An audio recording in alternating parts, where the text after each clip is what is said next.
नमस्कार दोस्तों, मैं विवेक कुमार। आप सभी लोगों का हार्दिक स्वागत है आपके और हमारे चैनल क्राइम की कहानी के नए एपिसोड में। सबसे पहले आपके प्यार के लिए शुक्रिया कि आप मेरे वीडियो को पसंद करते हैं। अगर आप चैनल पर नए हैं या अभी तक आपने इस चैनल को सब्सक्राइब नहीं किया है तो सब्सक्राइब कर लीजिए, बेल आइकन दबा दीजिए ताकि मेरे हर वीडियो का नोटिफिकेशन आपको मिलता रहे। तो चलिए आज की कहानी शुरू करते हैं। सरदार हरविंदर सिंह और उनके परिवार के अन्य लोग 27 फरवरी 2019 को दिल्ली एयरपोर्ट पर ऑस्ट्रेलिया से आने वाली फ्लाइट का बड़ी बेसब्री से इंतजार कर रहे थे, क्योंकि उस दिन सरदार हरविंदर सिंह की चहेती बेटी रवनीत कौर शादी के बाद पहली बार ऑस्ट्रेलिया से इंडिया आ रही थी। शादी के बाद से ही रवनीत कौर अपने पति जसप्रीत सिंह के साथ ऑस्ट्रेलिया जाकर बस गई थी। उसकी एक 4 साल की बेटी नवसीरत कौर भी उसके साथ आ रही थी। उसका जन्म भी ऑस्ट्रेलिया में ही हुआ था। रवनीत के आने की खुशी में उसके मायके और ससुराल वालों ने स्वागत की पूरी तैयारियां कर रखी थीं। अपने निर्धारित समय पर प्लेन ने दिल्ली एयरपोर्ट पर लैंड किया और पंजाब से आया यह काफिला रवनीत और उसकी बेटी को दिल्ली से लेकर सेक्टर 47 चंडीगढ़ की ओर रवाना हो गया। रवनीत उस समय करीब 5 महीने की गर्भवती थी। रवनीत कौर की ससुराल चंडीगढ़ में ही थी, इसलिए उसका पहला हक ससुराल जाने का ही बनता था। बहरहाल रवनीत के आने की खुशी में ससुराल में जश्न मनाया गया। अगले दिन बाहर से आए सभी रिश्तेदार अपने अपने घरों को लौट गए थे। रवनीत के पिता हरविंदर सिंह भी अपनी पत्नी और बेटे के साथ अपने गांव चले गए थे। यह बात 28 फरवरी 2019 की है। सरदार हरविंदर सिंह पंजाब के जिला फिरोजपुर के गांव बग्गे के पीपल के निवासी थे। यह गांव फिरोजपुर से करीब 8 किलोमीटर दूर है। हरविंदर सिंह बेहद शरीफ और मिलनसार इंसान थे। वह गांव बग्गे के पीपल की कोऑपरेटिव सोसाइटी के सेक्रेटरी भी थे। उनके पास रुपए पैसे की कमी नहीं थी। उनके पास कई एकड़ उपजाऊ भूमि भी थी। परिवार में पत्नी के अलावा उनके 2 बच्चे थे। बड़ी बेटी रवनीत कौर और बेटा जशनीत सिंह, दोनों की वह शादी कर चुके थे। हरविंदर सिंह ने लगभग 6 साल पहले रवनीत की शादी चंडीगढ़ निवासी रावल सिंह के बेटे जसप्रीत सिंह के साथ की थी। जसप्रीत ऑस्ट्रेलिया में रहता था, वहां उसका होटल का व्यवसाय था। शादी के कुछ महीने बाद जसप्रीत ने रवनीत को भी अपने पास ऑस्ट्रेलिया बुला लिया। बाद में वे दोनों वहां के स्थायी नागरिक बन गए थे। शादी के 2 साल बाद रवनीत ने एक बेटी को जन्म दिया, जिसका नाम नवसीरत रखा गया। सब कुछ ठीक ठाक चल रहा था। पति पत्नी के अलावा दोनों के परिवार भी आपस में बहुत खुश थे। रवनीत को ऑस्ट्रेलिया से आए 15 दिन हो चुके थे और वह अपनी ससुराल चंडीगढ़ में ही थी। रवनीत के पिता सरदार हरविंदर ने एक दिन अपने बेटे से कहा, पुत्र, रवनीत को आए 15 दिन हो गए हैं। हम चाहते हैं कि उसे तुम बुला लाओ जिससे वह कुछ दिन यहाँ रह सके। जी पापा जी, मैं आज ही चंडीगढ़ जाकर रवनीत को ले आता हूँ, जशनीत ने कहा और वह उसी दिन चंडीगढ़ में बहन की ससुराल जाकर उसे अपने साथ लिवा लाया। मायके में आकर रवनीत की खुशी और बढ़ गई। अपने माता पिता और बचपन की सहेलियों से मिलकर वह बहुत खुश हुई। रवनीत के आने से केवल हरविंदर के परिवार वाले ही नहीं बल्कि गांव में उसके जानने वाले भी खुश थे। 14 मार्च 2019 की बात है। वक्त करीब 11 बजे का होगा। रवनीत के घर के सभी लोग बैठक में बैठे आपस में हंसी मजाक कर रहे थे कि उसी समय रवनीत के मोबाइल पर ऑस्ट्रेलिया से उसके पति जसप्रीत की वीडियो कॉल आई। रवनीत परिवार वालों से बात करना छोड़कर पति से बातें करने लगी। फोन पर न जाने कैसी बातें चल रही थीं कि उसे इस बात का अंदेशा ही नहीं रहा कि वह फोन पर बात करते करते अपने घर से बाहर निकल आई और अपने पिता के खेतों की ओर चल दी। वह वहां घूमते हुए पति से बातें करने में मशगूल थी। वहीं खेतों के पास एक कार खड़ी थी। उस कार के नजदीक 2 लोग भी मौजूद थे। फोन पर बातें करते हुए रवनीत जैसे ही उस कार के पास पहुंची तो दोनों लोगों ने रवनीत को उठाकर कार में डाला और वहां से फरार हो गए। यह नज़ारा दूर खेत में काम करते केवल एक आदमी ने देखा था। इधर जब आधे घंटे से भी ज्यादा समय हो गया और रवनीत फोन पर बातें करके घर में नहीं लौटी तो परिजनों को चिंता हुई कि आखिर फोन पर बातें करते हुए वह कहाँ चली गई। सबने उसकी तलाश शुरू कर दी। इस बीच जिस व्यक्ति ने रवनीत को कार में ले जाते देखा था, उसने आकर पूरी बात सरदार हरविंदर सिंह को बताई तो सबके पैरों तले से जमीन खिसक गई। आखिर वो कौन लोग थे जो रवनीत को जबरदस्ती उठाकर ले गए थे? सीधी सी बात यह थी कि वह लोग रवनीत का अपहरण करके ले गए थे। यह बात कुछ ही देर में पूरे गांव में फैल गई। इसके बाद तो पूरा गांव रवनीत की तलाश में जुट गया, पर न तो कार मिली और न ही रवनीत का कोई पता चला। अंत में सभी गांववासी इकट्ठे होकर थाना फिरोजपुर पहुंचे। सरदार हरविंदर सिंह ने एसएचओ गुरचरण सिंह को बेटी के अपहरण होने की सारी बात विस्तार से बता दिया। सरदार हरविंदर सिंह की शिकायत पर पुलिस ने अज्ञात लोगों के खिलाफ रवनीत के अपहरण का मामला दर्ज कर उसकी तलाश शुरू कर दी थी। क्योंकि मामला एक ऊंचे रसूखदार और जमींदार की एनआरआई बेटी से जुड़ा था, इसलिए एसएचओ गुरचरण सिंह ने इस घटना की सूचना अपने उच्चाधिकारियों को भी दे दिया। सूचना मिलते ही SSP Sandeep Goyal, SP Baljit Singh Sidhu crime team के साथ मौके पर पहुंच गए।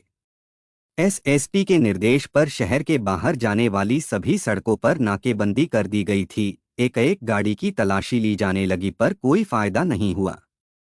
शायद अपहरणकर्ता पुलिस की नाकेबंदी से पहले ही सीमा पार कर चुके थे। फिर भी पुलिस ने रवनीत का फोटो जिले के सभी थानों में भेजवा दिया था। रवनीत को अगवा हुए 24 घंटे से भी ज्यादा बीत चुके थे, पर अभी तक पुलिस के हाथ कुछ नहीं लगा था। पुलिस मामले में लापरवाही बरत रही थी। तब परिजन और गांव वाले रवनीत की तलाश के लिए एसएसपी कार्यालय के बाहर धरने पर बैठ गए। कई दिनों तक चले इस आंदोलन के बाद एसएसपी ने धरने पर बैठे लोगों को भरोसा दिया कि पुलिस बहुत जल्दी केस का खुलासा कर देगी। तब कहीं जाकर 19 मार्च 2019 को उन्होंने धरना खत्म किया। एसएसपी ने एसपी बलजीत सिंह की निगरानी में एक टीम गठित किया। पुलिस ने हरविंदर सिंह से बात करने के बाद कुछ लोगों के फोन सर्विलांस में लगा दिए थे तथा रवनीत के पति जसप्रीत सिंह और अन्य लोगों के फोन नंबरों की कॉल डिटेल्स निकलवा ली थी। 19 मार्च को ही पुलिस को जानकारी मिली कि कुछ लोग कार से एक महिला की लाश भाखड़ा नहर में फेंककर फरार हो गए थे। पुलिस ने इस सूचना को गंभीरता से लेते हुए भाखड़ा नहर में दूर दूर तक जाल डलवा दिया। पुलिस की यह कोशिश रंग लाई और एक महिला की लाश नहर से बरामद कर ली गई, जिसकी पुष्टि रवनीत कौर के रूप में हुई। जरूरी कार्यवाही कर पुलिस ने लाश पोस्टमार्टम के लिए भेज दिया। एसपी बलजीत सिंह के नेतृत्व में गठित टीम इस मामले की जांच कर रही थी। पुलिस टीम ने पीड़ित परिवार द्वारा दी गई कुछ जानकारी के आधार पर जांच आगे बढ़ाई तो सफलता मिल गई। दरअसल रवनीत के अपहरण के बाद हरविंदर सिंह ने यह खबर ऑस्ट्रेलिया में अपने दामाद जसप्रीत सिंह को देकर फौरन इंडिया आने के लिए कहा था, पर वह हर बार टालमटोल करता रहा। कभी कहता कि अभी वीजा नहीं मिल रहा है तो कभी कोई और बहाना बना देता। जब हरविंदर सिंह ने ऑस्ट्रेलिया एम्बेसी से संपर्क किया तो पता चला कि जसप्रीत ने वीजा अप्लाई किया ही नहीं है। इन सब बातों से हरविंदर और अन्य रिश्तेदारों को शक हुआ कि ऐसी क्या मजबूरी है जो बीवी का अपहरण हो जाने की खबर मिलने के बाद भी जसप्रीत सिंह आराम से अपने घर बैठा रहा। उन्होंने अपने तौर पर जांच पड़ताल शुरू किया। इधर पुलिस ने भी अपने मुखबिरों का जाल बिछा रखा था और साइबर क्राइम की टीम ने शक की सुई का रुख सीधा ऑस्ट्रेलिया की तरफ मोड़ दिया था। ऑस्ट्रेलिया से जसप्रीत की इंडिया में पत्नी के अलावा और जिस नंबर पर ज्यादा बातें होती थीं, वह नंबर पटियाला के समाना की तरनजीत कौर का था। तरनजीत कौर के अलावा एक नंबर संदीप सिंह का भी था। संदीप सिल्वर सिटी समाना का निवासी था। इन दोनों नंबरों पर जसप्रीत की घंटों बातें होती थीं। इस मामले को हल करने के लिए पुलिस ने कई पहलुओं पर जांच शुरू कर दी थी। पुलिस ने यह पता लगाया कि जिस दिन रवनीत कौर के पास उसके पति जसप्रीत सिंह का ऑस्ट्रेलिया से फोन आया था, उस दिन जसप्रीत ने किन किन लोगों से बात की थी। पुलिस ने सभी के फोन नंबरों की लोकेशन ट्रेस की। इसी जांच के सहारे पुलिस समाना की रहने वाली तरनजीत कौर तक पहुंच ही गई। पुलिस ने तरनजीत कौर को 24 मार्च 2019 को हिरासत में लेकर पूछताछ शुरू कर दिया। तरनजीत कौर को पकड़ने से पहले पुलिस ने आरोपितों की आपस में हो रही टेलीफोन पर बातचीत व उनकी एक्टिविटी पर नजर रखी। पूछताछ में तरनजीत कौर ने कई खुलासे किए, जिससे तरनजीत कौर की निशानदेही पर ही पुलिस को रवनीत का शव बरामद करने के साथ मामले का खुलासा करने में बड़ी सफलता मिल गई थी। पूछताछ में आरोपियों ने बताया कि जसप्रीत सिंह ने अपनी प्रेमिका किरणजीत कौर के साथ मिलकर अपनी पत्नी रवनीत कौर की हत्या करवाई थी। इसमें किरणजीत की बहन तरनजीत कौर और संदीप सिंह नामक युवक ने साथ दिया था। संदीप सिंह तरनजीत कौर की बुआ का बेटा है। पुलिस ने तरनजीत को कोर्ट में पेश कर 5 दिन के रिमांड पर लिया। पूछताछ में तरनजीत की निशानदेही पर उसकी बुआ के बेटे संदीप सिंह को भी 26 मार्च को गिरफ्तार कर लिया। रिमांड के दौरान पूछताछ में यह बात सामने आई कि जसप्रीत सिंह के शादी से पहले से ही किरणजीत कौर के साथ अवैध संबंध थे। जसप्रीत सिंह और किरणजीत कौर ने ऑस्ट्रेलिया से कनाडा भागकर कथित तौर पर शादी कर ली थी। किरणजीत कौर वहां किसी अस्पताल में नर्स की नौकरी करती है और जसप्रीत सिंह एक रेस्टोरेंट में काम करता था। दोनों के बीच संबंध होने के कारण ही रवनीत कौर को ठिकाने लगाया गया था। अवैध संबंधों में बाधा बन रही पत्नी को रास्ते से हटाने के लिए ही जसप्रीत ने प्रेमिका किरणजीत के साथ मिलकर ऑस्ट्रेलिया में ही रवनीत की हत्या की साजिश रची थी। पत्नी रवनीत के भारत पहुंचने के कुछ दिन बाद उसने प्रेमिका किरण को भी ऑस्ट्रेलिया से भारत भेज दिया था। इसके बाद उसने प्रेमिका के रिश्तेदारों की मदद से पत्नी की हत्या करवा दिया। हत्या के अगले ही दिन किरणजीत कौर सिंगापुर के रास्ते वापस ऑस्ट्रेलिया लौट गई थी।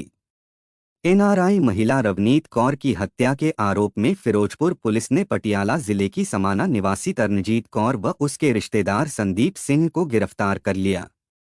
आरोपियों ने रवनीत कौर की हत्या 14 मार्च को उसके अगवा करने के कुछ देर बाद उसी दिन समाना में ले जाकर कर दी थी। इसके बाद शिनाख्त मिटाने के लिए शव को भाखड़ा नहर में फेंक दिया था, जिसे फिरोजपुर पुलिस ने बरामद कर लिया था। जसप्रीत सिंह ने अपनी जिस प्रेमिका के लिए पत्नी रवनीत कौर की हत्या करवा दी, वह पहले से ही शादीशुदा है। हत्याकांड को अंजाम देने व सबूत मिटाने में संदीप सिंह शामिल रहा। एनआरआई महिला रवनीत कौर की हत्या कैसे की गई, यह पोस्टमार्टम रिपोर्ट के बाद ही स्पष्ट हो पाएगा। बताया जाता है कि मृतका रवनीत कौर 5 महीने की गर्भवती थी। रवनीत कौर की हत्या में शामिल 2 एनआरआई सहित 4 लोगों के खिलाफ मामला दर्ज कर कार्रवाई शुरू कर दिया। पुलिस ने एनआरआई जसप्रीत सिंह, किरणजीत कौर, तरनजीत कौर और संदीप सिंह के खिलाफ मामला दर्ज कर एनआरआई जसप्रीत सिंह और किरणजीत कौर को विदेश से मंगवाने के लिए भी कानूनी कार्रवाई शुरू कर दिया, जबकि तरनजीत और संदीप सिंह को गिरफ्तार कर कोर्ट में पेश किया, जहां से उन्हें जेल भेज दिया गया। वारदात में प्रयुक्त सफेद रंग की Beat car number HR 51 AG 5522 भी बरामद कर ली गई। कहानी को लास्ट तक सुनने के लिए आपका धन्यवाद। इस कहानी के बारे में अपनी राय कमेंट करके ज़रूर बताइएगा और ऐसी ही अपराध की सच्ची कहानियों के लिए हमारे चैनल क्राइम की कहानी को सब्सक्राइब कर लीजिए। कहानी को लाइक और शेयर ज़रूर करें। धन्यवाद।